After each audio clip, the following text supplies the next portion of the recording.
It's great to be here. And thank you, AfricArena, for hosting this summit. So to begin with, I will just quickly introduce myself, but I'm really not the person we're here to listen to. And then I'll ask my panelists to introduce themselves and what they do before we kick off. And I'll also leave a bit of time at the end for audience questions. But my name is Noni. It's a pleasure to be here. I'm a principal with Enza Capital.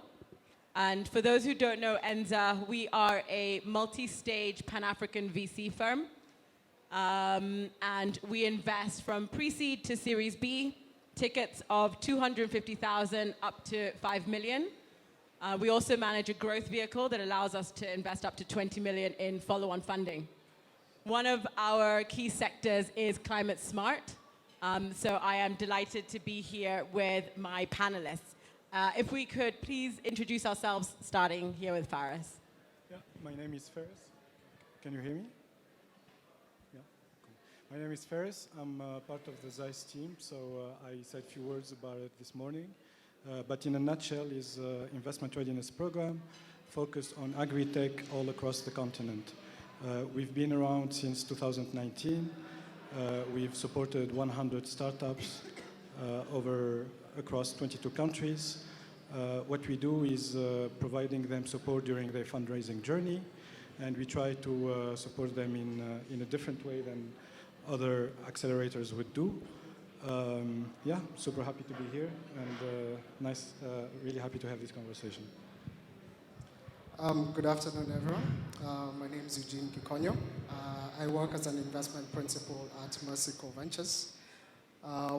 We have a wide family in Mercico, and you might know some of the other organizations within the umbrella, notably JobTech Alliance, Energy for Impact, and Mercico Agrifin. But Mercico Ventures essentially is the investment arm of Mercico. We've been in operation for 10 years now. We're climate tech VC, and we invest across 3 core investment themes. One being adaptive food systems and agriculture, second being inclusive climate fintech, and lastly, climate smart technologies. To date, we've invested in about 60 innovations, spread equally across our 2 geographical markets, being Africa and Latin America. And we're an early stage investor coming in at pre-seed and seed. Average ticket size is about 200K. And yeah, it's a pleasure to be here and meet you all. Good afternoon, everyone. My name is Francis Nderito. I'm the founder and managing director of a startup called Keep It Cool, working in the climate space. We make cooling affordable and accessible to underserved communities, mainly working in fish and poultry value chain.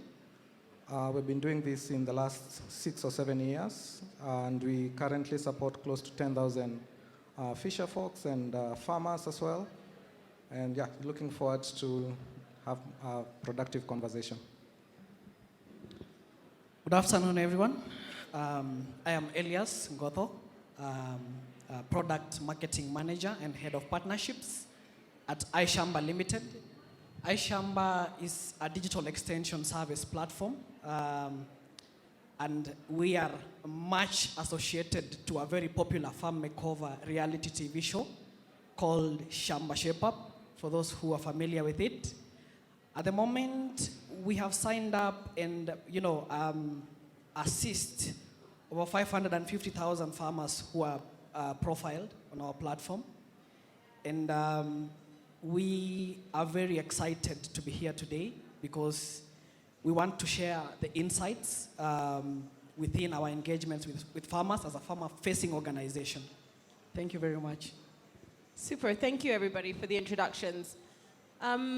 Before we kick off with questions, I wanted to just share a few data points. I think we all understand how critical the agricultural sector is.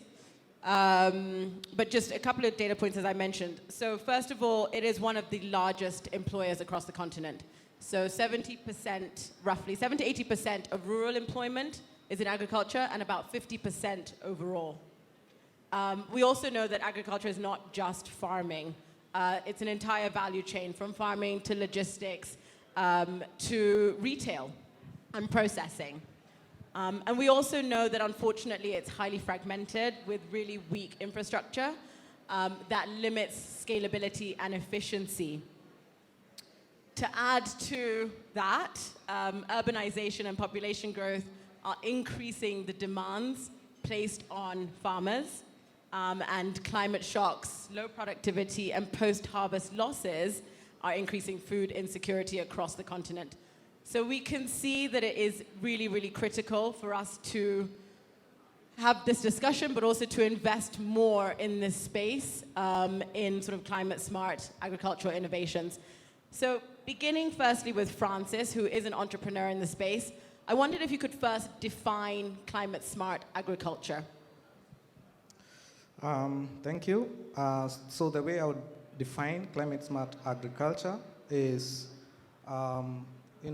sustainable, and also having, of course, doing the normal productive use of agriculture, but in a way that you efficiently use resources and also don't depend specifically on the normal status quo sort of weather, climate patterns.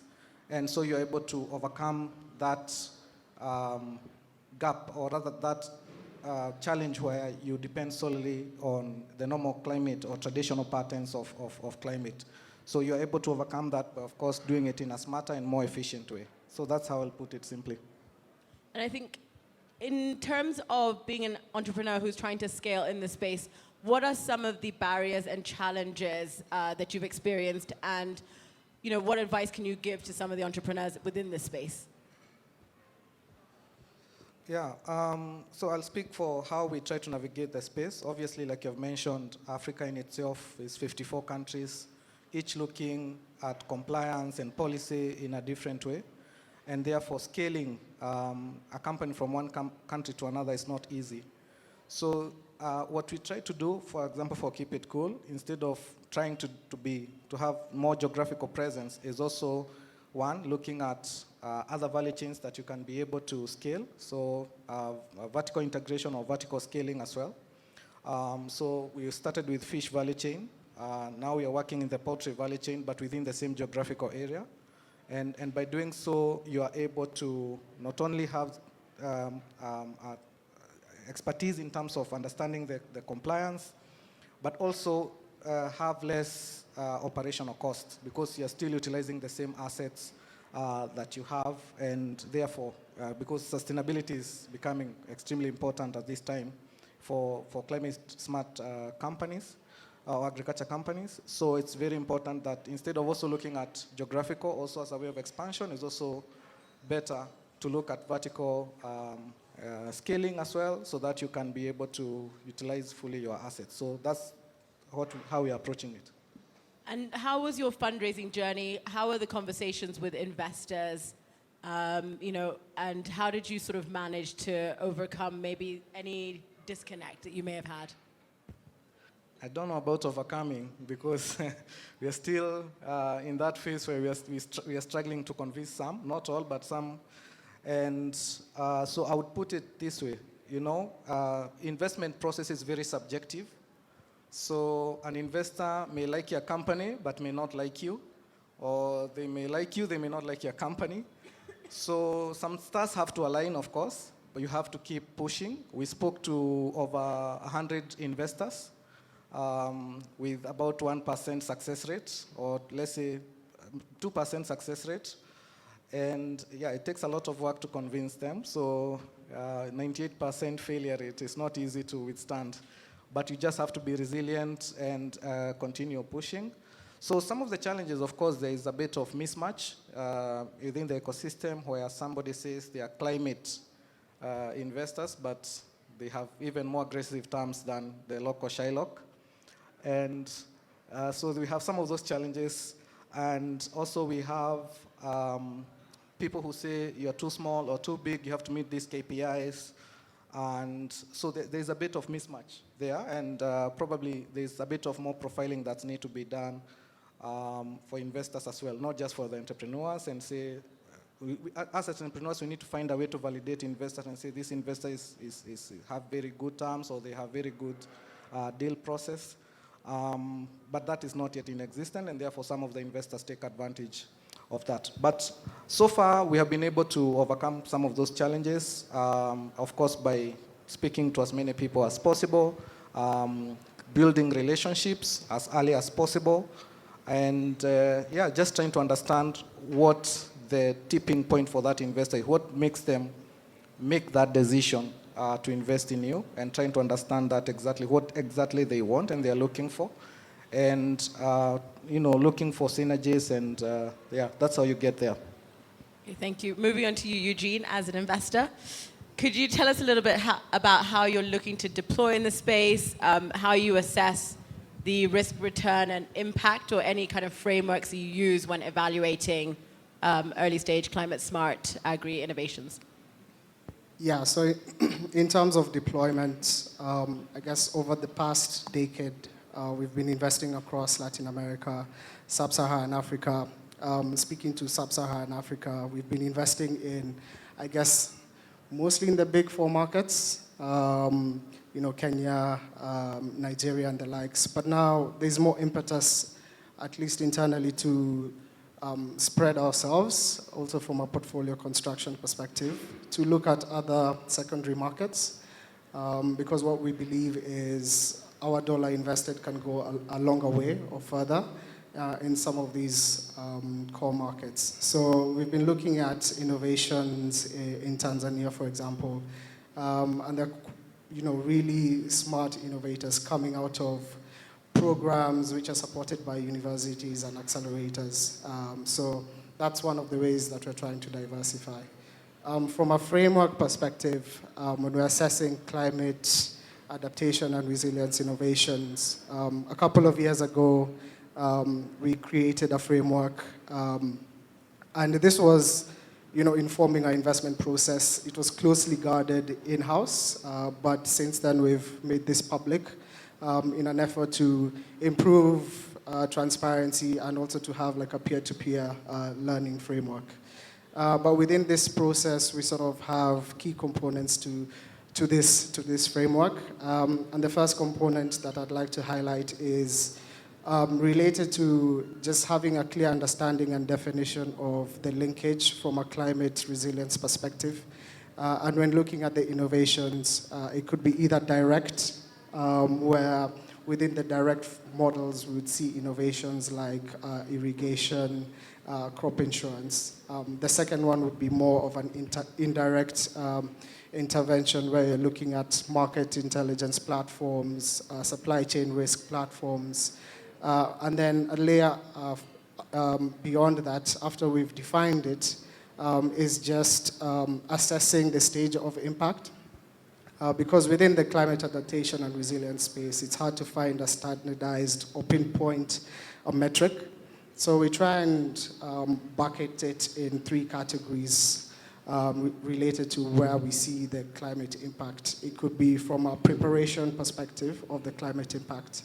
It could be from an adaptation perspective, or it could be from a recovery perspective. And from that, we're able to build a theory of change and have defined impact outcomes and also assess key impact risks related to the innovation, which could be from the technology itself, the market, the adoption, and when dealing with smallholder farmers, adoption and willingness to pay is a critical component. So those are some of the frameworks. Agtech is challenging. Agtech in Africa is even more challenging. And we have to be cognizant of that fact. Recognizing, for innovators to build, there are a lot of hurdles and infrastructures that they have to build first before even getting their innovation in front of a farmer. If they need soil health data, they most often have to do the acquisition themselves and then focus on service delivery. So there's also a long lead time in agtech, which maybe speaks to some of the apprehension from some of the other commercial investors in the ecosystem.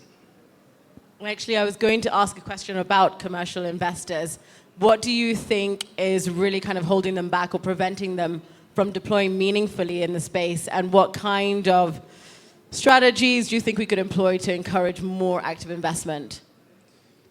Yeah, so I think in terms of commercial investors, they've been comfortable in some of the key subcategories within agtech. And just quoting a report which I'll have to apologize. This wasn't published by AfricArena, so apologies for this. But I'll reference a report by Brighter Bridges. And what we tend to see is a lot of the funding goes to on-farm solutions versus post-farm or off-farm solutions. And within that, most of the funding has been going to farm management services. Because this has been tested over the years. And so commercial investors, to some extent, have gotten comfortable with this. I think, us as investors, if we're deploying equity and debt, we have to remember that the designation of this type of capital is risk capital. The game is in the name. So we also have to be taking the risky bets to allocate and tip the balance to other sectors and sub-themes. And so with other sub-themes, there are programs that are trying to encourage and make it comfortable for commercial investors. So for example, there are a couple of research to commercialization programs. I think Victoria Ventures is in the house. They have a program which sort of removes or de-risks some of the innovations to get commercial investors comfortable. Also in Tanzania, there are a couple of programs supported by accelerators in partnerships with universities like Nelson Mandela University in Dar es Salaam. So hopefully with that, we'll be able to get commercial investors to look at it. And also being able to speak loudly about some of the exits that we see in the space. I know exits are hard to come by, especially in agtech. But when you have conversations with different investors, you get a sense that there's activity happening even in the secondaries. So I think we also have to be transparent and communicate and be loud about that to be able to crowd in more commercial investors. Brilliant, thank you. And then Ferris, how do you believe ecosystem players like yourselves can also help to kind of bridge some of these challenges, de-risk some of these innovators, and crowd in more commercial and impact or catalytic inventions? So on the point of Eugene, it's super difficult. Like he said, agritech is super difficult. If we refer to the data, I would like to add this. Over the last decade, there were only very few agtech startups that had huge impact or made huge impact. I'm thinking about Pula, I'm thinking about Sun Culture, and very few. And then for the rest, we have maybe 20 startups that raised over 10 million, and then 10 startups that captured 70% of the investment available for this agritech. So it's super challenging, and these startups themselves, they have like a decade of experience. So that shows us how much time it requires for an agtech to scale, to be profitable or to create a great impact. That being said, this shouldn't stop us from investing, because you've mentioned earlier that agriculture represents 66% of employability, that contributes almost to 2 digits of GDP of each African country. So it's not something to overlook. And if there is an improvement that's going to come to this continent, it's going to be somehow through agriculture. And because the journey is so long, and we are like an accelerator, so we don't sign checks. But basically, what we try to do is to support startups to fit to this criteria that you were mentioning. But then in reality, we're also aware that not every agri-tech startup is going to fit the VC model. However, they're going to contribute in a very meaningful way to support the ecosystem, to allow other asset-light startups to thrive. And hence, you need to be supporting these startups. You have to think about being very, very flexible in the way you deploy that support. you need also to be aware that you're not the only accelerator out there. So how do you avoid duplication, and how do you try to collaborate with other accelerators which your startups participated in? I think that's very, very meaningful. And then last but not least, many of the agtech startups, they need capital to prove their business model, to increase their operations. And then if you think about the scarcity of capital, the price of debt, it's almost impossible to do it. And that's why we start working with Melanin Capital and a Kenyan fintech to provide working capital loan at the very concessional loans, way below market rate.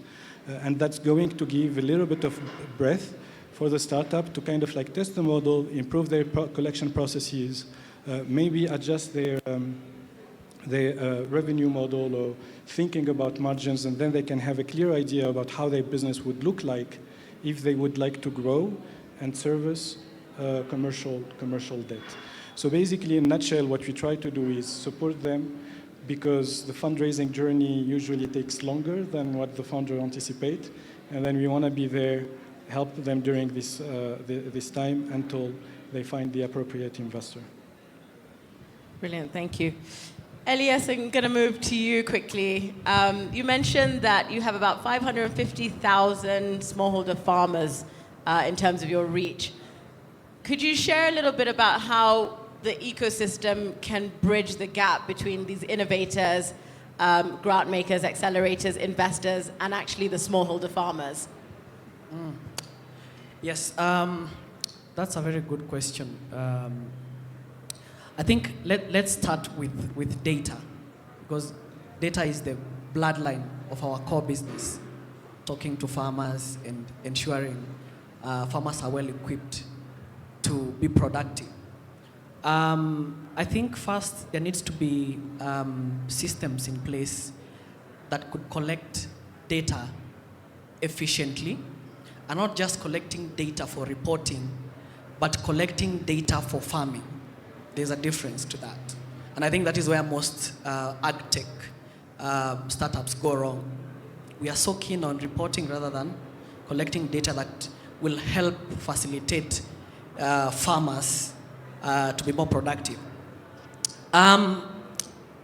Over the 10 years that iShamba has been in business, what we have mastered is the art of communicating with farmers.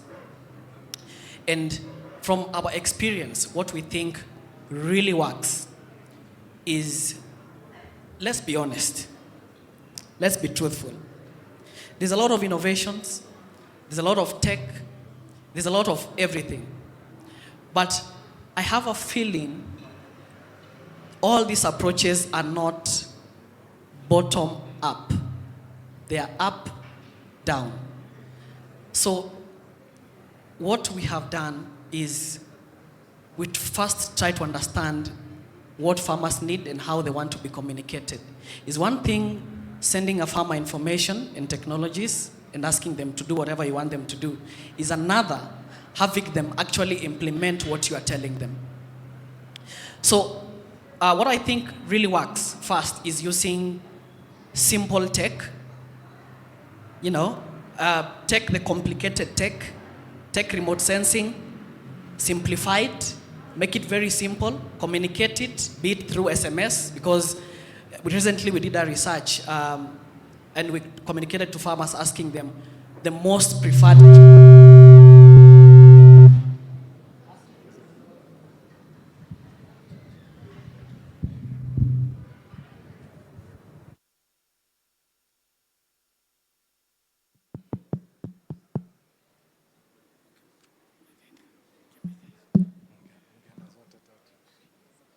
Okay, so recently we did a research asking farmers the most preferred channel of communication that they find to be more appealing to them and one that works. And surprisingly, 70% of the farmers we talked to said SMS. And I was looking at some of the many applications that we have great, ideas, great technologies that we have. But really, does that really work on the ground? Let's be honest, it doesn't. Let me take you all back to that first moment each and every one of us acquired a smartphone. How was it like? What did it take you to acquire that smartphone? Great, you had it. You acquired the smartphone. The next step is, how long did it take you to understand how to use that smartphone? Believe me, that is the reality of the smallholder farmers.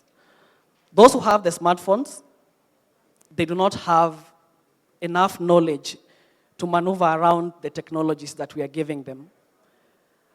And most of them actually do not even have that smartphone. They cannot afford it, and if they can actually afford it, they do not even have money to buy data to access some of the technologies that we are giving them. So I believe let's have a starting point, baby steps. And I hear what everyone is saying. Agtech is one of the most difficult areas to maneuver. What I feel is Agtech needs patience, a lot of patience. Let's move from, the idea of quick exits and move towards patient capital, because this is an area, we are dealing with people, it's like when you have a baby, you have to nurture them with a lot of patience without hurrying everything up. So this is the feeling. This is what I'm feeling. And this actually is what has worked for us. And that actually informs the huge traction that we have. So simple tech, let's have options like pay as you go, even when it comes to acquiring gadgets, smartphones. And actually, I have seen some people making efforts towards that. It's working. Another thing is we cannot underestimate the power of social networks. So I feel let's have a farmer-centric approach when it comes to collecting data from farmers and speaking to them. Because what has made Shamba Shape Up, I know Kenyans who are here know about Shamba Shape Up, and actually if you go outside, if you walk outside here and ask every farmer about Shamba Shape Up and iShamba, they'll tell you they know about it. The secret is very simple. Farmers tend to listen more to their peers compared to anyone else. And so once we understood that, these are the people we approached. So we had, we used to call them, we have tagged them as champion farmers. These are the people we actually target with information, and then we ask them to go back to their ward level and spread the word. Social networks has been very key because, again, farmers will look up to another farmer who has been successful. They will listen to them more compared to that digital extension SMS that is coming to them. So if you can start by targeting such people, if you can start, it is very simple. That should be the approach. It's not very much complicated. Another angle that I was looking at is there is a feeling farmers are not financially educated enough. Look at the transactional histories of farmers. That is a very important data point that we also need to look at. If we can aggregate that information, it will actually give us an insight into their needs and actually even how the situation is,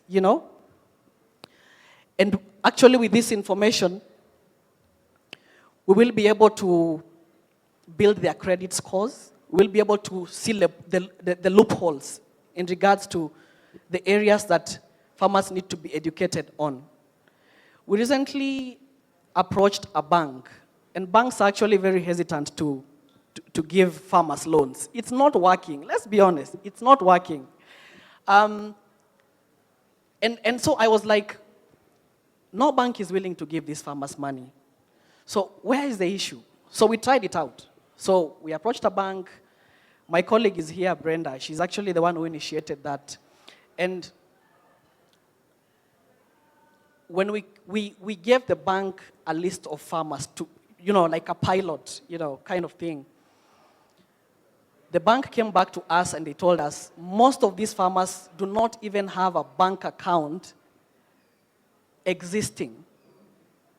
Some of them have bank accounts, but even if you go to them and ask them, what is your PIN number? They don't know. So I feel like there should be a starting point. Let's educate our farmers first. Let's communicate the benefits of collecting data from them. And once we start from that point, I feel like we'll be headed somewhere. Yep. That's my take. Francis? I don't know if this is working, but Francis, maybe you could share your experience working with fisher folk, and also, your work throughout the entire value chain, right to the retail level. Do you sort of agree with what Elas said in terms of peer interactions as opposed to kind of tech interventions in terms of engaging your sort of fisher folk? Yes, I totally agree. And we have that policy as well. We don't want to over-engineer solution in the first place. Obviously, to keep our operation cost low, but also so that they can be easily adapted by farmers. We still have a big digital divide, which basically means most of the people, either they don't have access to smartphones or access to internet in itself, or rather the cost of data is still a challenge to them. So yes, our approach has been like that, to keep it as simple as possible, to use peer-to-peer sort of learning, especially for poultry farmers, is quite important because, when you send an expert, they'll go there and try to come up with these solutions, which most of the time are not practical to the farmer or quite expensive to the farmer. But when you send a peer and they'll be able to say them, okay, before I got this, I used to do it this way. And therefore, it's very relatable in many ways to the small-scale farmer who are looking to graduate to become medium-scale farmers. So yes, it's something that I can relate to and agree with, and that has also been part of our approach in terms of working with farmers. But in our experience in regards to data and the data sets, we were quite fortunate. There's Kenya Open Government Data. So because we have this public-private partnership with ICT Authority, and so you are able to access certain data sets in regards to fisher folks' productivity, landing sites, their locations and catches and all that. I don't know what happened to it. It was funded by World Bank, but we were able to get most of the data sets from that initiative. And that, of course, led us to us understanding which areas to start. And I believe that should also be available for other value chains. And I hope that the people from public sector who are here, they can be able to open. They have a lot of data sitting in government offices. I think in terms of extension officers, we still have one of the highest concentration of extension officers per capita in Kenya, for example. And they have a lot of data. One of the hacks that we did in terms of accessing poultry farmers is we used to go to the agrovets and ask them who is buying most feeds and then we are able to know who is the most productive farmer, who is the most consistent farmer. And that's how we have been able to scale, again, through government existing systems and trying to see how you can complement those existing systems. I've just been told that we're running out of time, so I wanted to ask the audience if there are any questions before we wrap up.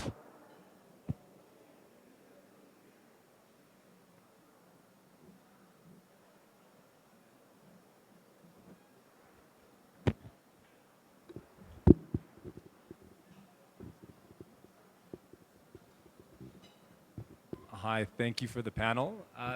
Very quick question. If you were to give advice to any of the climate tech founders in the room here, kind of one succinct kind of piece of advice to increase the likelihood of success, what would that be? Okay, maybe let me take the question. So that was the first question. I see there's another hand, and then we just address them. Is that okay? Okay. Thank you. So I have a question when it comes to the technology side. As we are moving to Industry 4.0, which is built on AI and digital services, and then when we talk about technologies, we're still talking about technologies of the past. So where do you think we are going then as we are talking about climate smart investment and startup, and then when we talk about startup, we talk about innovation, and what is your stake as we are moving towards this 4.0 industry and the future of Africa? Thank you. Okay, are you okay to proceed with these two questions?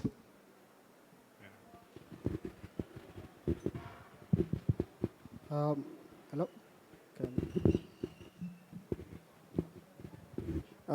Yeah, so I'll tackle the first question in regards to advice to agtech founders.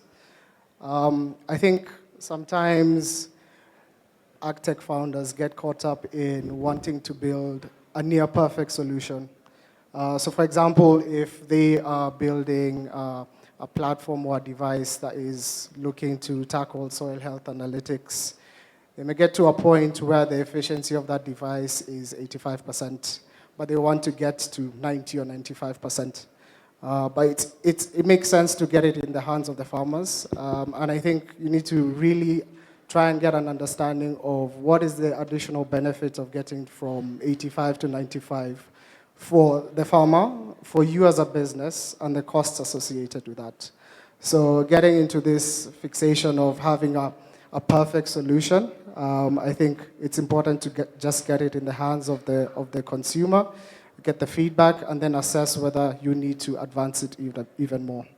I guess the second question was mainly related to AI. A space that we've been exploring as we look to invest in other secondary markets and diversify the innovations that we support is more on the biological space and biotech. The tricky part with this category is there are long lead times to research and development, field trials, analysis as well. But we can draw some insights from what we're seeing from Latin America in terms of pipeline. We're seeing quite a number of researchers and innovators leveraging AI for microbial analysis, soil analysis, which reduces the lead time for launching some of these bio inputs from 2 to 3 years to months.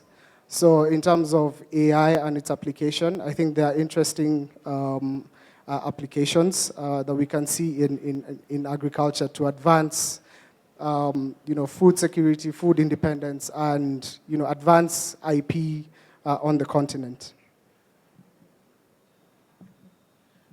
To answer the first question, I don't think there is only one criteria for a business to succeed.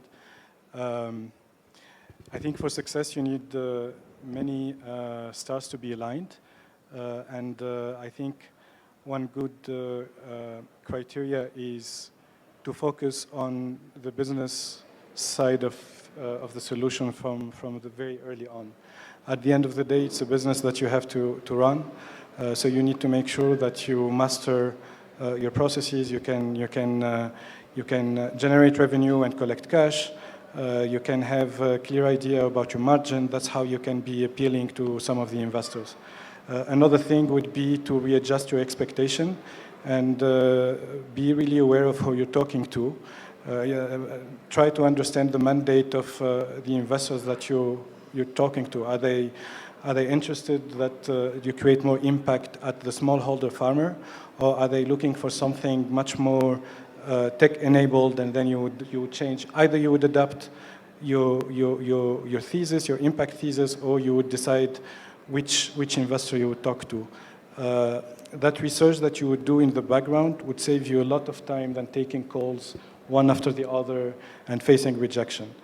And then for the second question, I think this new technology goes beyond the agritech.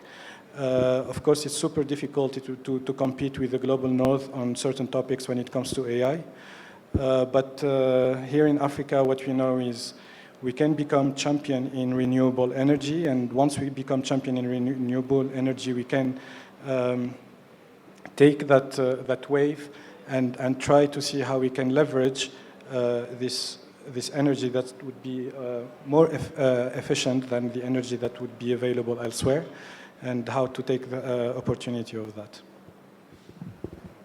And I think that you have also a question on technology, like I think maybe if you can address that question also, the using of old versus new technology.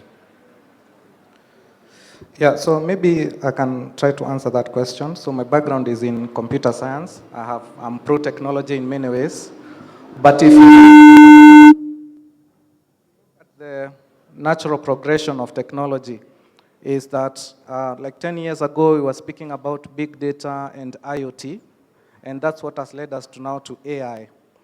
And that's the natural evolution of technology. So even in our solution as entrepreneurs, they have to go through that life cycle.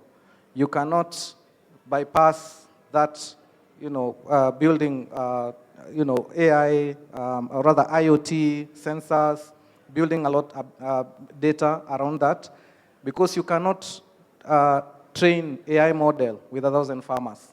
It doesn't make sense. It's too expensive. The cost per unit is going to be very expensive.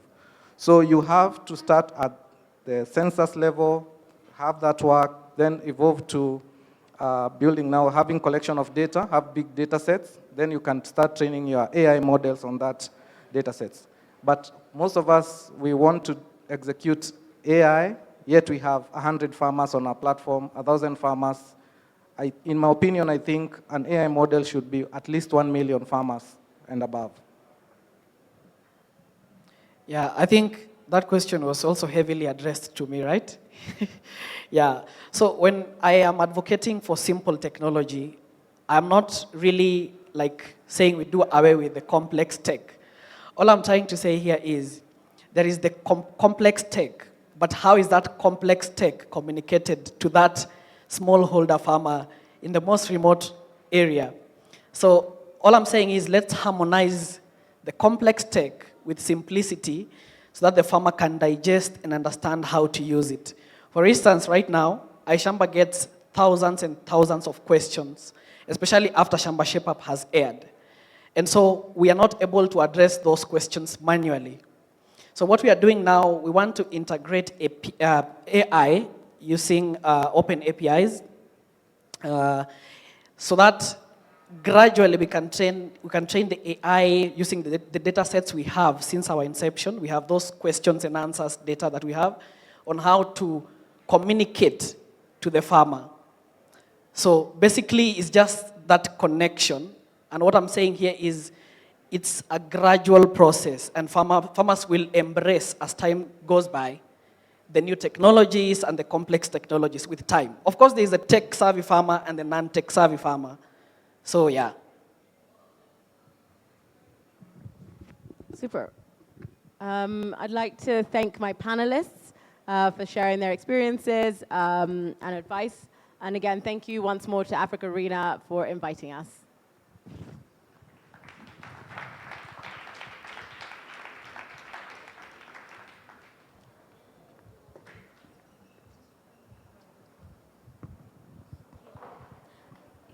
A round of applause for them.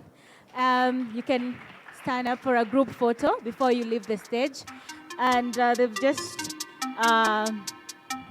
insisted on how the vitality of food and why we need to have simpler tech to make sure that all the farmers get to benefit from the innovations in the tech industry. So without...